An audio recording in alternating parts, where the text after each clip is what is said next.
Don't bite the hand that feeds you, Linda snapped, perched on my couch like she owned the damn lease. Jake just nodded beside her, eyes glued to the floor, like some obedient golden retriever. Pathetic.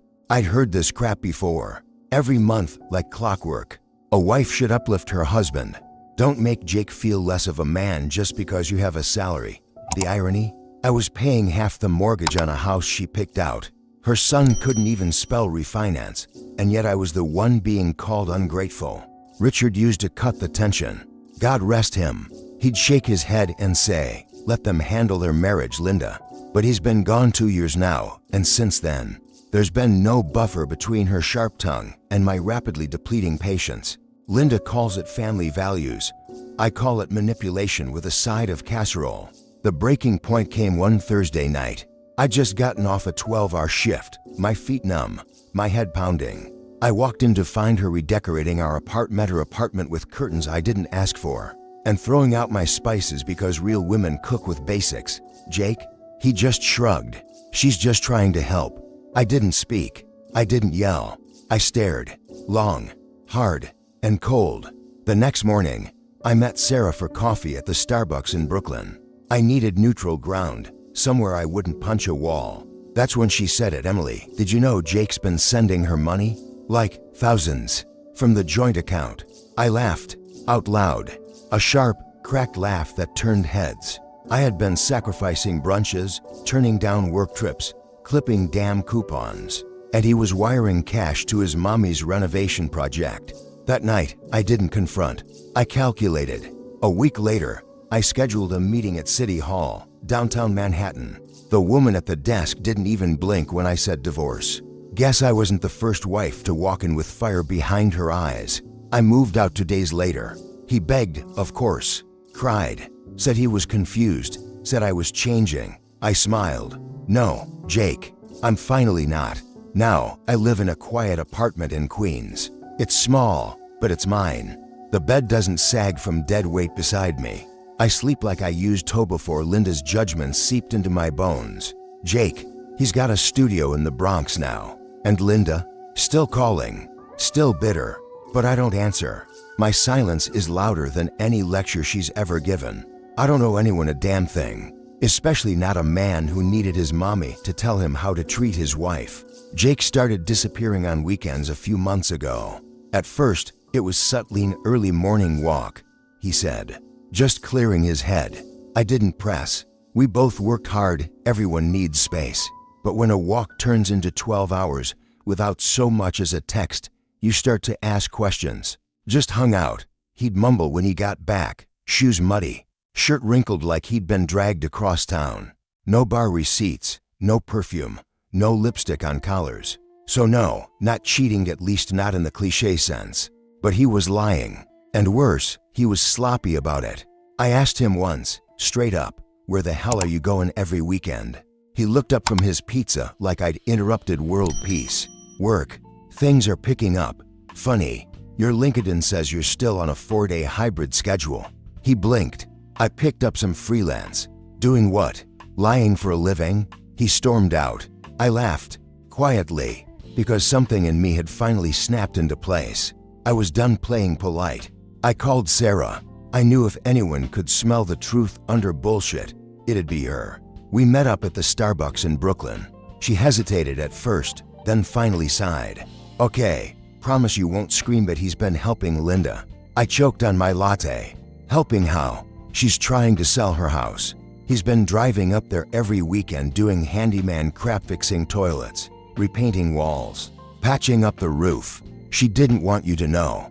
Of course she didn't, because if I knew, I'd ask why our savings account had a sudden $3,000 to $100 hole in it, or why Jake was spending every damn weekend cosplaying as Home Depot Jesus, while I was left doing laundry, groceries, budgeting gallon. When he came back that Sunday, smelling like caulk and sawdust, I didn't even let him get his shoes off. "So," I said, "Linda enjoying her free labor?"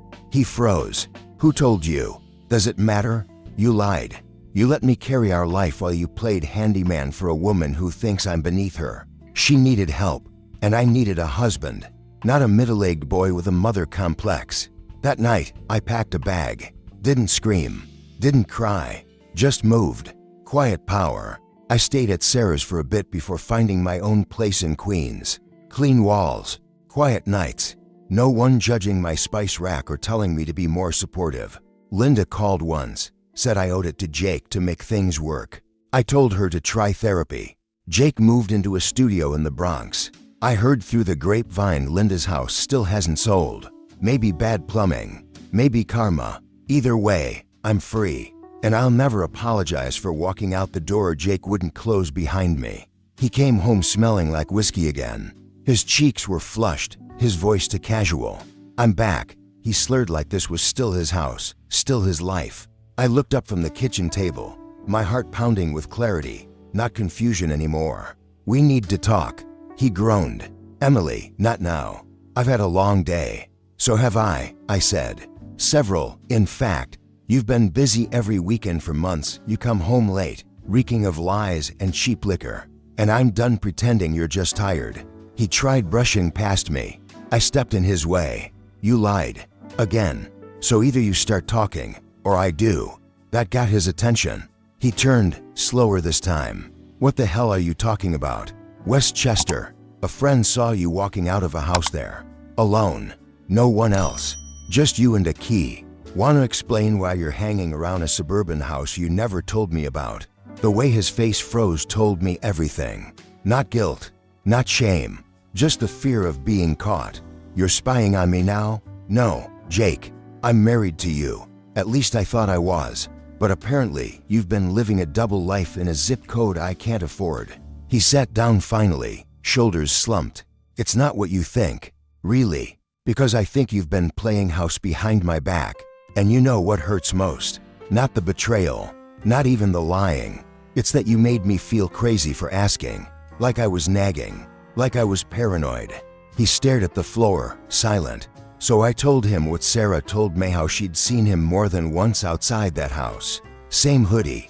Same car. Same guilty face. She didn't want to get involved, but what choice did I have? This wasn't some affair at a hotel. This was deliberate. Calculated. You buying a house without telling me? I asked, arms crossed. Putting money somewhere else? Or is she living there already? His eyes flicked up, panic crawling into his voice. No one's living there. It's a space. For when things get tense here. Tense? I laughed. Bitter and hollow. You mean when your mother shows up uninvited and tells me I'm not good enough? Or when you disappear and leave me to pick up every damn piece? He had no answer. Just sat there like a teenager caught stealing. I walked to the bedroom, came back with the folder.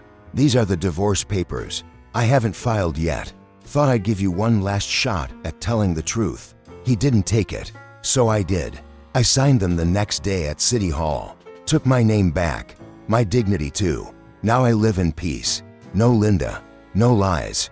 Just me, my plants, and a bank account with my name only. And I sleep like I haven't in years, knowing I left the ghost of that marriage in someone else's empty house. You bought her a house? I couldn't even raise my voice. The disbelief choked it out of me. Jake, standing there like he just told me he picked up milk, said it again, calm, stupidly calm. Yeah, Mom didn't like the old place. Said it was too cramped, bad lighting. So I helped her get something better. Helped her, I repeated, each word like broken glass in my throat. Where the hell did you get the money? He looked proud. Down payment came from my savings. The rest is a mortgage. We'll manage. Jake, I said slowly, you and I live in a rental in Queens. We're barely keeping up with bills, groceries, car insurance. You think now is the time to start a second mortgage? For your mother? He had the audacity to shrug. There's money in my account. Enough for the first few years. She deserves a nice place. She deserves. I could have laughed if I didn't feel like throwing up. And you didn't think you should tell me? Include me. Or maybe, I don't know. Ask before blowing your savings on a woman who thinks I'm the devil because I don't cut crusts off. Sandwiches? She's my mother. No, Jake. She's your excuse. He blinked. Every time she guilt-tripped you, you caved. Every time she disrespected me, you said nothing. Now you're taking on a mortgage behind my back for a house I didn't even know existed. She needed it, And what do I need, Jake? I snapped, because I sure as hell didn't need to find out through Sarah that your weekend work was picking out granite countertops for Linda's dream kitchen. His silence told me everything. I didn't wait. I grabbed my coat, yanked his phone from the charger, shoved it in his chest. Call her, now. The next morning, I drove us both to Westchester. Jake tried to talk. I told him to shut up and save it for Linda. We pulled up to the suburban house, shiny siding, manicured lawn, a damn wreath on the door like it was a Hallmark movie. She opened the door like she'd been expecting tea, not war. Emily, she smiled, sweet as cyanide. What brings you here? Cut the crap, Linda. We need to talk. We stood in her overpriced foyer, and I laid it all out, though I knew how we were broke, how her son was lying to cover her fantasy life. Her smile faded fast. This is between Jake and me, she snapped. No, see, marriage is between Jake and me. You're a dependent. She gasped. I turned to Jake. You wanted to save her. Fine, but I'm not going down with you. Then I walked out. Next day, I filed at City Hall. My name is on no mortgage. My hands are clean. And for the first time in years, so's my future. Linda opened the door like she'd just won the damn lottery. Emily, she beamed. Welcome. Come in. I stepped inside and nearly gagged. The place looked like a showroom for suburban excess. Gold-accented mirrors, plush rugs, marble counters that screamed money we don't have. It reeked of vanity and lies. I suppose you're wondering why I asked you here, she said, waving toward the velvet chairs like I was here for tea, not war. I came to talk about this house, I said flatly. You know damn well, Jake, and I can't afford to bankroll this. You're retired, and we live in a 2-bedroom rental with a broken dryer. This, I gestured around us, is a fantasy we can't sustain. Her smile didn't even falter. Oh, but this house isn't yours, Emily. It's mine. My son gave it to me. He said I deserved something beautiful, and he's planning to move in with me soon. So really, it's a family home. My blood froze. He's what? She gave me that smug little Karen tilt of the head. Didn't he tell you? Jake said he'd join me here once everything was ready. We even cleaned out the guest room. His closet space is already set up. The hallway spun. That's impossible. He never said a word. She chuckled. Oh, honey, he probably didn't want to hurt your feelings. Jake walked in just in time, like some twisted stage cue. Yeah, I was gonna tell you. I turned slowly. You were gonna tell me? When? After you moved your Xbox and your freedom in here and left me to explain to our landlord why you vanished. I needed space, he said. You're always on my back. Budget this, save that. I can't breathe, Emily. Living with you feels like I'm under a microscope. Excuse me, I snapped, for trying to build a stable life with someone who apparently prefers playing mama's boy in a marble palace. And by the way, your paycheck, that microscope paid our taxes, groceries, and your car note for the last year. His eyes flickered. You act like I don't contribute. I act like you don't communicate, or respect me, or make adult decisions that don't involve secret mortgages and mommy move-ins. Linda gasped. You're being dramatic, and you're being evicted, I said, standing. You two wanted to play house? Go for it, but don't expect me to bankroll it. I'll be at City Hall tomorrow. Jake consigned the divorce papers between his spa appointments and Sunday brunch. I walked out with nothing but my keys and pride, and it was more than enough, because for the first time in years, I was the one choosing where I lived, who I supported, and what kind of woman I'd never be again. Leech, that's the word Linda used. Loud, sharp, like she couldn't wait to spit it out. A woman like you should know her place, she snapped. You're living off my son's paycheck. Don't forget who really owns this roof. I stood there, in the middle of her over-decorated Westchester house, pulse pounding like a war drum. Jake didn't say a word, just sat there, watching her like she was a damn prophet instead of the parasite in the room. I laughed, low, controlled. You think I'm the one leeching? I paid half the rent for years while Jake hopped jobs and drank half his salary in whiskey. You think this lifestyle is funded by love? No, Linda. It's built on my spreadsheets and sleepless nights. Jake flinched. Linda's smile vanished. I've supported him, covered bills when he couldn't, took side gigs, skipped vacations, And you stand there calling me a leech. I tilted my head.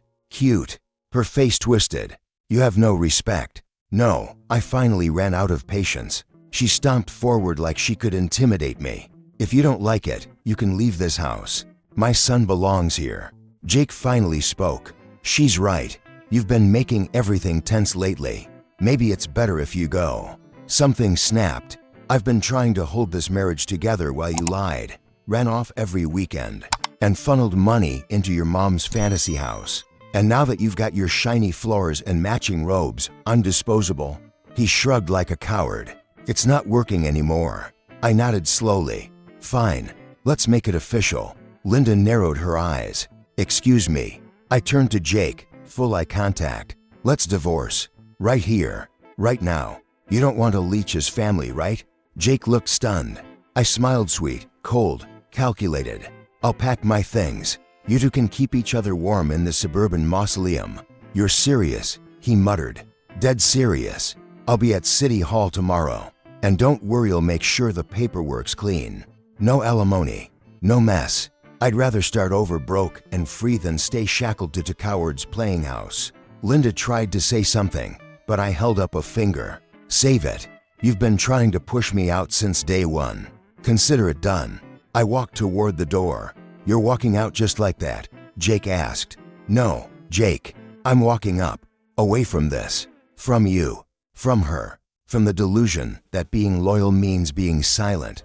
The room was quiet as I left, heels echoing against their overpriced floors. That night, I slept better than I had in years because for once, I wasn't carrying dead weight. I was just carrying myself. And that was more than enough. They kept calling me a leech. Like clockwork. Every time I walked into a room, I saw it on their faces. Linda, arms crossed like a queen in her borrowed castle. Jake, standing behind her like a loyal court jester. Too cowardly to admit she was pulling his strings. Funny, I was the one working overtime, paying half the rent, managing bills and groceries. And somehow I was the parasite. I went home that night shaking, but not from sadness. Rage. Clean, hot, fuel in my veins, rage. We were still living together technically. Jake hadn't finished packing. He was dragging his feet, as usual. Said he'd move in with Linda soon. Said he just needed time. I gave him silence. Not because I didn't have things to say, but because I was too busy preparing. I was handling work, finalizing divorce paperwork, shifting our joint accounts, making sure everything that had my name attached was protected. It wasn't easy. Doing all that while smiling through conference calls and keeping receipts organized. But spite is a hell of a motivator. Jake didn't notice. He was too busy choosing throw pillows for his new room at Mommy's place. When the moving truck finally showed up, I followed him to the Westchester house not to help, but to end it clean. Here, I said, handing him a sealed envelope. Divorce papers, already signed. You just need to file them at City Hall. He opened it like a kid at Christmas, flipping through the pages with that dumb grin that used to charm me. I watched his eyes scan the signature mine. He practically sighed in relief, but then he paused. Inside the envelope were more documents. I saw the shift in his face as he pulled them out one by one, his past year's pay stubs, every single one of them, and a spreadsheet, my spreadsheet. Linda leaned in, smug, until she saw the numbers. That can't be right, she said, frowning. Oh, it is, I said calmly. Jake's net income over the last 12 months, after taxes, after deductions. Guess what? He's broke. Jake looked like he wanted to disappear. And the best part, I leaned in. You signed a mortgage on that house based on his income, not mine. You left me out of the process, remember? Linda's face drained. So have fun paying for this place with Jake's contributions. He can't even cover utilities without help. But hey, enjoy the throw pillows. I walked out as Jake stammered something useless, and Linda stood frozen. Reality crashing down in real time. That night, I poured a glass of wine in my quiet Queens apartment, sat on my own couch, and smiled. Not because I won, but because I stopped playing their game and started building my own.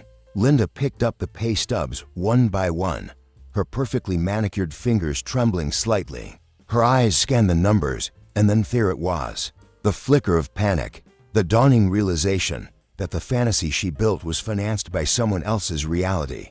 Mine. Why is Jake's salary so low? She asked, voice cracking under the weight of the truth. I didn't flinch. Because your son is underpaid, overconfident, and entirely dependent on the fact that I've been covering every damn expense since the pandemic. Rent, groceries, gas, insurance, all of it. Not a cent of that down payment came from his paycheck. Jake blinked. Wait, really? Wow. You didn't even know? I let out a short laugh. Of course not. You just assumed everything worked out because someone kept the lights on. That someone was me. He looked stunned. Linda looked devastated. This house, you thought you were getting a fresh start. What you really bought was debt with a front porch. Jake shook his head like the numbers might magically rearrange. But we've been fine. We've managed. No, Jake, I snapped. I managed. You coasted. You let her I motioned to Linda play queen of the suburbs while I built the damn castle on my back. Linda stared down at the stubs again, quieter now. The silence stretched awkward, suffocating. She finally sighed, muttering, This can't work. Not like this. I nodded. Nope. And it never was supposed to. She looked up, her voice suddenly small. Emily, wait. You're not seriously just going to walk away, are you? You'd leave us in this mess? I didn't put you here. You did. With your lies, your entitlement, your little fantasy that Jake was some self-made golden boy. Linda's voice trembled. But you're the one who made everything work. You've always fixed things. Exactly. And I'm tired of fixing what you keep breaking. I turned to leave. She stepped forward, desperate now. Please, Emily, I didn't mean it.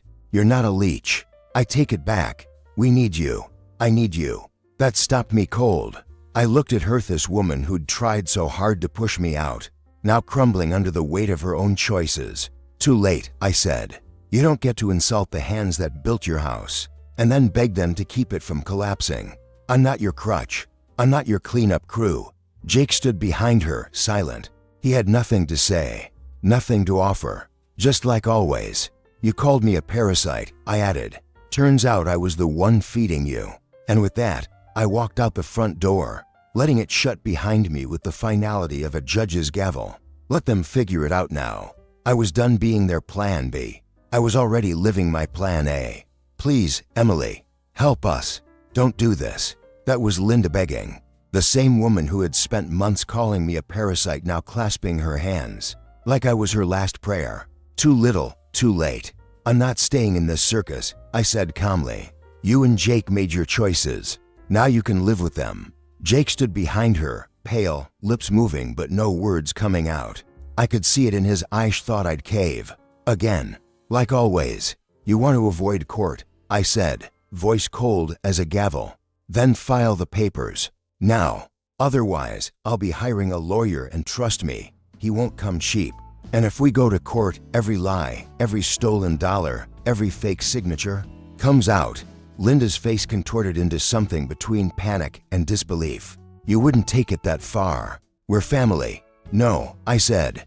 Eyes locked on hers. We were a transaction. One I'm finally walking away from. She tried to smile, sweet and shaky. Don't be so heartless, honey. We can still work this out. Heartless? After being berated, lied to, excluded, gaslight? After paying for their mess while being insulted for existing? I smiled, too. Mine was real and final. You called me a leech. I'm just making sure the host doesn't forget who kept it alive. That evening, I walked into our queen's apartment, grabbed my bags already packed and hidden weeks earlier and left. Quietly, smoothly, like closing a door I never planned to reopen. Turned out, Jake hadn't filed the divorce paperwork, just like I suspected. Stalling, hoping I'd let it slide, hoping I'd stay out of guilt or fatigue. So I called a lawyer, sent the demand letter, froze our joint account, changed my number, blocked them both. I heard through Sarah that Jake and Linda were shocked, that they didn't think I'd actually go through with it, that they tried to contact me, but couldn't find my new address or reach my phone. That when my attorney told them the next step would be court, with full financial disclosures and potential asset splits, they folded fast. I wasn't surprised. Eventually, they signed. No ceremony, no apologies, Just signatures under pressure and silence afterward. And I was free. Legally, emotionally, financially. No more rent split with someone who didn't show up. No more mother-in-law pretending she was royalty. No more pretending I was okay with being everyone's scapegoat. I started fresh. New apartment, new job, new number. And for the first time in years, no guilt, no noise, just peace. They wanted to label me a leech. Fine. Then I'll be the kind that leaves and takes the blood with her. I heard through Sarah that the Westchester house was sold within a few months. Couldn't even last a full season. Turns out, Jake and Linda couldn't afford the mortgage payments once reality kicked in. No surprise there. Jake had no savings, Linda had no income, and fairy tales don't pay the bills. They listed it as lightly used the same way they tried to use me. It's a flashy house, a little too much gold trim for my taste, but I'm sure someone out there will fall for the illusion. Just like I did once. Jake, I'm told, lives in a small studio in the Bronx now. Can't even afford a used couch. He's been bouncing from one friend to another, calling cousins, asking for loans. No one answers anymore. Burn enough bridges and eventually you run out of places to go. Linda's still with him, which is poetic honestly, to people who spent their lives looking down on others, now side by side in isolation broke, bitter and unwanted. Even family won't take their calls anymore. I'd be lying if I said I felt sorry for them. Jake was careless, Linda was cruel, and both of them gambled with my life like it was theirs to spend. But me, I got promoted. After everything went down, I threw myself into work. I leveled up, bigger projects, more responsibility, a raise large enough that I don't even have to budget every grocery run anymore. I can splurge on wine that isn't boxed. I can book a weekend trip without checking my account twice. And I earned all of it without debt, without deception, without dragging someone else down. Sometimes friends tell me I should treat myself more, go big, indulge. But I remember Jake's stupid grin while he signed on a house he couldn't afford. And I tightened the reins. Money isn't power unless you respect it. I live comfortably now. Simply, I don't need luxury. I need peace and I have it. Marriage, not on my radar. I trust my gut now, and it says, take your time. Heal. Watch actions, not promises. When someone says they'll protect you, make sure they're not the ones you'll need protection from. I used to think happily ever after meant the house, the husband, the family approval. Now I know better. Happiness isn't something you marry into, it's something you reclaim. They thought I was a backup plan, a financial strategy, a placeholder until Jake figured himself out. But they underestimated the one thing that never needed a rescue, me. I don't need anyone's permission to thrive. And that's the kind of ending I'll take any day.